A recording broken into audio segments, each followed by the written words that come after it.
Hello everyone and my dear students, Siddhbali education hub में आप सभी का स्वागत है। आज हम जीव विज्ञान विषय में पाठ योजना का निर्माण करेंगे, जिसमें टॉपिक है स्वपोषी पौधे। तो आइए पाठ योजना या लेसन प्लान बनाना सीखते हैं। उससे पहले जिन भी व्यूअर्स ने चैनल को सब्सक्राइब नहीं किया है, कृपया वो चैनल को सब्सक्राइब करें ताकि हमारी आने वाली वीडियो आप तक पहुंच सके। स्टूडेंट्स, आज हम लेसन प्लान बनाना सीखेंगे। लेसन प्लान माइक्रो टीचिंग की ही तरह बनता है। माइक्रो टीचिंग के स्किल्स इसमें जुड़ते जाते हैं और लेसन प्लान का निर्माण होता है। तो सर्वप्रथम लेसन प्लान बनाने के लिए हम यहाँ पर लेसन प्लान या पाठ योजना लिखते हैं और उसका क्रमांक लिखते हैं। उसके उपरांत हम दिनांक लिखते हैं। यहाँ पर हम डेट डालेंगे और कक्षा, जिस कक्षा के अनुसार आपने लेसन प्लान बनाया हुआ है। विषय, जैसे यहाँ पर ये 9th क्लास है तो 9th क्लास के अनुसार विषय विज्ञान है और उप विषय जीव विज्ञान। उसके नीचे जो प्रकरण है वो स्वपोषी पौधे। तो प्रकरण जो है, जब आपका समस्यात्मक प्रश्न का आप एक्सप्लेनेशन देते हो तो उस समय आप प्रकरण लिखोगे, इसे अभी नहीं लिखोगे। वादन आपका जो पीरियड होगा और समय, विद्यालय में जो 35 मिनट का समय मिलता है आप वो लिखोगे यहाँ पे। उसके उपरांत विद्यालय का नाम, जिस विद्यालय में आपकी टीचिंग होगी उस विद्यालय का आप नाम लिखोगे। अब इसके बाद जो है सामान्य उद्देश्य आते हैं। आपने अगर विज्ञान विषय का लेसन प्लान बनाया हुआ है तो सामान्य उद्देश्य विज्ञान विषय के होंगे। अगर आपने सामाजिक विज्ञान का लेसन प्लान बनाया हुआ है तो आपका जो सामान्य उद्देश्य है वो सामाजिक विज्ञान के अनुसार होंगे। अगर आपका हिंदी विषय है तो हिंदी विषय के अनुसार सामान्य उद्देश्य होंगे और इसी प्रकार अगर अंग्रेजी विषय है तो अंग्रेजी विषय के अनुसार सामान्य उद्देश्य होंगे। तो यहाँ पर हमने विज्ञान विषय ले रखा है, तो विज्ञान विषय का जो सामान्य उद्देश्य है वो किस प्रकार है, देखिए। नंबर 1, छात्र विज्ञान के नियमों, परिभाषाओं, सूत्रों व सिद्धांतों के बारे में ज्ञान प्राप्त करेंगे। नंबर 2, छात्र विज्ञान के नियमों, परिभाषाओं, सूत्रों एवं सिद्धांतों आदि को बोधगम्य करेंगे। बोधगम्य का मतलब है अंडरस्टैंड करेंगे। नंबर 3, छात्र विज्ञान के नियमों से परिभाषाओं, सूत्रों, सिद्धांतों आदि का जीवन में प्रयोग करेंगे। नंबर 4, छात्र में विज्ञान के प्रति रुचि उत्पन्न होगी। नंबर 5, छात्रों में वैज्ञानिक दृष्टिकोण उत्पन्न होगा। नंबर 6, छात्र दैनिक जीवन की समस्याओं को वैज्ञानिक विधि द्वारा हल कर पाएंगे। तो स्टूडेंट्स, जो ये सामान्य उद्देश्य होते हैं किसी भी विषय के, वो सभी लेसन प्लान में लगभग सामान्य होंगे। विशिष्ट उद्देश्य शिक्षण बिंदु से संबंधित होता है, जैसे छात्रों को स्वपोषी पौधों के बारे में अवगत कराना, यानी कि जो आपका टीचिंग पॉइंट है स्वपोषी पौधे, वो जिससे कि छात्र जो है स्वपोषी पौधों के बारे में जान सके। व्यवहार परिवर्तन का उद्देश्य, जैसे छात्रों का जो व्यवहार परिवर्तन होता है उससे संबंधित उद्देश्य।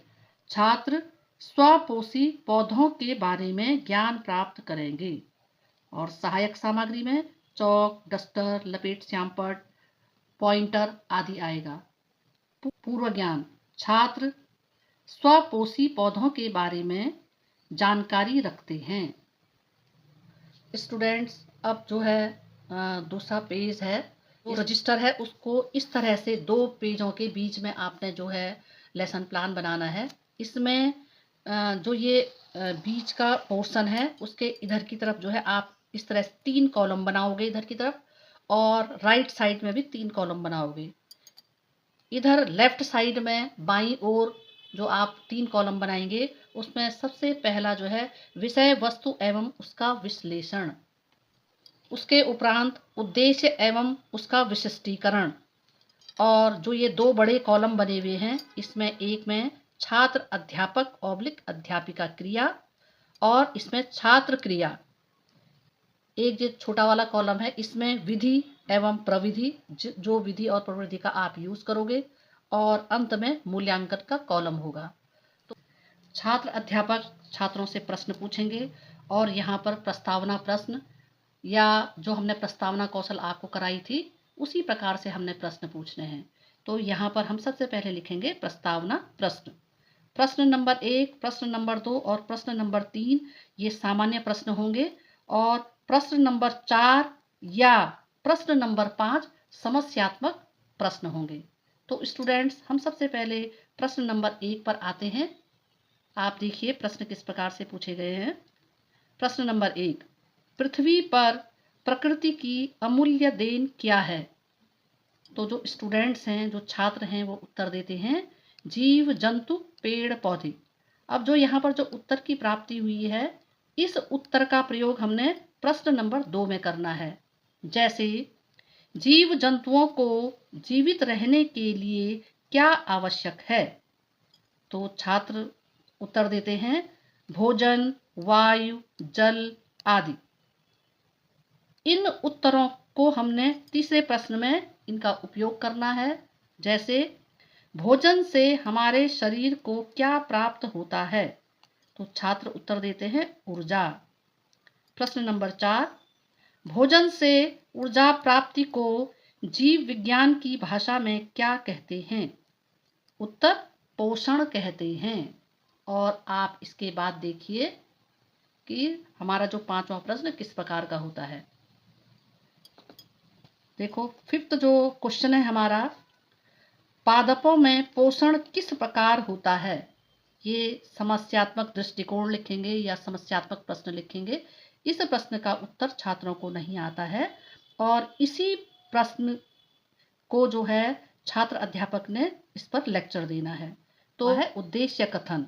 तो छात्र अध्यापक कहेगा, छात्रों आज हम स्वपोषी पौधों के बारे में अध्ययन करेंगे। और छात्र ध्यान पूर्वक सुनेंगे। छात्र यहाँ पर ध्यान पूर्वक सुनते हैं और यहाँ पर इस कॉलम में आएगा जिज्ञासा, रुचि एवं नवीन ज्ञान, यानी कि जो छात्र हैं वो नवीन ज्ञान धारण करते हैं। उद्देश्य कथन के उपरांत हम विकासात्मक प्रश्न पूछेंगे बच्चों से। विकासात्मक प्रश्न जो हमारा शिक्षण बिंदु है उससे संबंधित कुछ प्रश्न होते हैं जिनको विकासात्मक प्रश्न बोलते हैं। जैसे भूख लगने पर हम क्या खाते हैं? तो छात्र उत्तर देता है भोजन खाते हैं। भोजन का प्रयोग अब दूसरे प्रश्न में करेंगे हम। भोजन में पाए जाने वाले आवश्यक घटक कौन कौन से होते हैं? तो छात्र उत्तर देंगे कार्बोहाइड्रेट्स, वसा, विटामिन, खनिज लवण आदि। प्रश्न नंबर 3, भोजन ग्रहण करने की विधि को क्या कहते हैं? छात्र उत्तर देते हैं पोषण। प्रश्न नंबर 4 है स्वपोषण किसे कहते हैं? और ये समस्यात्मक दृष्टिकोण, ये समस्यात्मक प्रश्न है। और इसी प्रकार आप जो है उद्देश्य एवं उसका विशिष्टीकरण में देखेंगे तो यहाँ पर हम लिखेंगे ज्ञान एवं पुनः स्मरण और जिज्ञासा, क्योंकि छात्रों को जिज्ञासा उत्पन्न होती है। लेसन प्लान को हम आगे बढ़ाएंगे और इसी प्रकार जो इसका दूसरा पेज है उसे भी हम इसी तरह से हम बनाते हैं। इसमें बीच के दोनों कॉलमों में, एक में छात्र अध्यापक / अध्यापिका क्रिया, दूसरे में छात्र क्रियाएं, विधि एवं प्रविधि और मूल्यांकन। और इस बाएं वाले पेज में हम लिखते हैं विषय वस्तु एवं उसका विश्लेषण और दूसरे कॉलम में उद्देश्य एवं उसका विशिष्टीकरण। तो स्टूडेंट्स, जो हमारा विकासात्मक प्रश्नों के बाद जो समस्यात्मक प्रश्न था कि स्वपोषण, तो स्वपोषण के लिए हम उस पर जो है छात्र अध्यापिका जो कथन होता है, यानी कि यहाँ पर जो लेक्चर मेथड यहाँ पर स्टार्ट होता है, तो देखिए किस तरह से होता है। छात्र अध्यापिका कथन, ये यहाँ पर लेक्चर विधि या व्याख्यान विधि यहाँ पर शुरू होती है। छात्र अध्यापिका कहती है पोषण की वह विधि जिसमें जीव अपना भोजन स्वयं बनाते हैं स्वपोषण कहलाता है तथा ऐसे पादपों को स्वपोषी कहते हैं। और छात्र अनुक्रिया में या छात्र क्रिया में आएगा छात्र ध्यान पूर्वक सुनेंगे। यहाँ पर जो है आप यहाँ देखिए पाठ्य वस्तु एवं उसका विश्लेषण। यहाँ पर देखिए ये शिक्षण बिंदु नंबर 1 आएगा यहाँ पे, जहाँ पर छात्र अध्यापिका कथन आता है या व्याख्यान या स्पष्टीकरण आता है, उसके ठीक ये जो पहला वाला कॉलम है उसमें हम शिक्षण बिंदु को लिखेंगे। और उद्देश्य एवं उसका विशिष्टीकरण में छात्र जो है देखिए रुचि एवं नवीन ज्ञान, इस तरह से हम इसमें लिखते हैं कि जो छात्र है उनको नवीन ज्ञान प्राप्त होता है। और इसी में आप यहाँ देखेंगे कि जो व्याख्यान है उससे संबंधित जो प्रश्न पूछे जाते हैं ये मूल्यांकन वाले कॉलम में, उसको हम बोध प्रश्न बोलते हैं। पोषण किसे कहते हैं? और प्रश्न नंबर 2, जो पादप अपना भोजन स्वयं बनाते हैं उन्हें क्या कहते हैं? तो जो मूल्यांकन वाले कॉलम में जो प्रश्न पूछे जाएंगे वो बोध प्रश्न कहलाएंगे। और इसी प्रकार आप देखिए छात्र अध्यापिका कथन के नीचे जो प्रश्न पूछे जाते हैं वो विकासात्मक प्रश्न होते हैं। अब आप यहाँ पर देखिए कि पहला शिक्षण बिंदु पढ़ाने के बाद फिर से हम 3 या 4 प्रश्न पूछेंगे और जो चौथा या अंतिम प्रश्न होगा वो समस्यात्मक होगा और वो दूसरा शिक्षण बिंदु होगा। विकासात्मक प्रश्न। प्रश्न नंबर 1, पादपों की खाद यानी कि भोजन कहाँ स्थित है? छात्र उत्तर देंगे पत्तियों में। प्रश्न नंबर 2, क्या भोजन पादप के सभी भागों में निर्मित होता है? छात्र उत्तर देंगे नहीं। प्रश्न नंबर 3, पादप अपने आसपास से कच्ची सामग्री कैसे प्राप्त करते हैं? उत्तर, मृदा में उपस्थित कच्ची सामग्री को जड़ द्वारा अवशोषित कर तने के माध्यम से ऊपर पहुंचाया जाता है। और आप यहाँ पर देखेंगे विधि और प्रवृत्ति में ये प्रश्नोत्तर प्रवृत्ति है, क्योंकि यहाँ पर सारे प्रश्न पूछे गए हैं, छात्र उत्तर दे रहे हैं, तो विधि और प्रवृत्ति में यहाँ पर आएगा प्रश्नोत्तर प्रविधि। प्रश्न नंबर 4, खाद्य फैक्ट्रियों तक उनका स्थानांतरण किस प्रकार होता है? और ये छात्र इस प्रश्न का उत्तर नहीं जानते हैं, ये समस्यात्मक दृष्टिकोण या समस्यात्मक प्रश्न होता है और छात्र अध्यापक इस पर एक स्पष्टीकरण देते हैं, एक लेक्चर देते हैं। और देखिए ये लेक्चर किस प्रकार दिया जाता है। छात्र अध्यापिका कथन, प्रकाश संश्लेषण के दौरान पत्ती की क्लोरोफिल युक्त कोशिकाएं सूर्य के प्रकाश की उपस्थिति में कार्बन डाइऑक्साइड CO2 एवं जल से कार्बोहाइड्रेट का संश्लेषण करती हैं। और यहाँ पर जो है ये एक फॉर्मूला दे रखा है, CO2 + H2O सूर्य का प्रकाश और नीचे से है क्लोरोफिल, और ये बनाते हैं कार्बोहाइड्रेट प्लस ऑक्सीजन। ये ऑक्सीजन हवा में चली जाती है और कार्बोहाइड्रेट भोजन के रूप में प्राप्त होता है। तो छात्र अध्यापिका के द्वारा जो स्पष्टीकरण दिया गया है या जो लेक्चर दिया गया है उसे छात्र वाले कॉलम में छात्र ध्यानपूर्वक सुनते हैं। और यहाँ पर जो है छात्र अध्यापक जो है एक यहाँ पर जो है चार्ट का निर्माण करते हैं, चार्ट के द्वारा छात्रों को समझाते हैं कि किस तरह से सूरज की किरणों के द्वारा जो पत्तियाँ हैं वो जो है जड़ से जो है मिनरल्स और पानी एब्जॉर्ब करती हैं। पत्तियाँ जो है कार्बन डाइऑक्साइड की उपस्थिति में सूर्य के प्रकाश में भोजन का निर्माण करती है।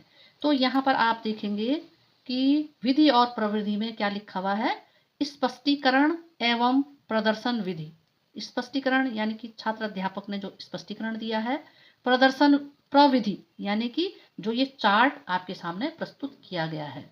और आप यहाँ पर देखेंगे कि जो छात्र अध्यापक ने जो लेक्चर दिया था उसके एकदम पहले वाले कॉलम में यहाँ पर शिक्षण बिंदु आएगा, छात्र अध्यापिका का जो यहाँ पर लेक्चर है, उसके बाद छात्र अनुक्रियाओं में यहाँ पर आएगा छात्र ध्यानपूर्वक सुनेंगे, विधि और प्रवृत्ति में ये चार्ट का निर्माण किया जाएगा यहाँ पर, और अंत में जो पुनरावृत्ति प्रश्न है तो दोनों शिक्षण बिंदुओं से एक एक प्रश्न पूछे जाएंगे और वो मूल्यांकन वाले कॉलम में होंगे। जैसे देखिए यहाँ पर है कि स्वपोषी पौधे किसे कहते हैं? प्रश्न नंबर 2, हरे पादप किन पदार्थों का उपयोग खाद्य संश्लेषण के लिए करते हैं? तो पुनरावृत्ति प्रश्न हमेशा मूल्यांकन वाले कॉलम में आएंगे। और अंत वाले पेज में हम श्यामपट्ट का निर्माण करते हैं। स्टूडेंट्स, जैसे ये श्यामपट्ट हमने बना रखा है, आप लोग जो है विद्यालय में देखते हैं कि श्यामपट्ट किस प्रकार से बनता है। तो उसी प्रकार से आपने एक काले रंग का जो चार्ट पेपर काटना है और उसे इस तरह से लगाना है, जिसमें ये इसकी जो है ये चौड़ाई ज़्यादा होती है और लंबाई कम होती है। और ये श्यामपट्ट सार लिखेंगे। श्यामपट्ट सार में हम श्यामपट्ट के कुछ मुख्य बिंदुओं को ही लिखेंगे और इसमें या कुछ परिभाषा लिखेंगे और कुछ मुख्य बिंदुओं को ही हम यहाँ पर लिखेंगे। निरीक्षण कार्य: छात्र अध्यापिका कक्षा में छात्र छात्राओं के कार्य का अध्ययन करेंगी तथा उनकी समस्याओं का समाधान करेंगी। और गृह कार्य के लिए आप 2 या 3 प्रश्नों को देंगे। जैसे प्रश्न नंबर 1, पोषण किसे कहते हैं? प्रश्न नंबर 2, स्वपोषण किसे कहते हैं? अर्थात जो आपका शिक्षण बिंदु होता है उससे संबंधित आप प्रश्न पूछेंगे। इस तरह से हमारा पाठ योजना पूर्ण होती है और इस तरह से पाठ योजना या लेसन प्लान का निर्माण किया जाता है। वीडियो यहीं पर समाप्त करती हूँ। मिलते हैं नई वीडियो के साथ। Thank you.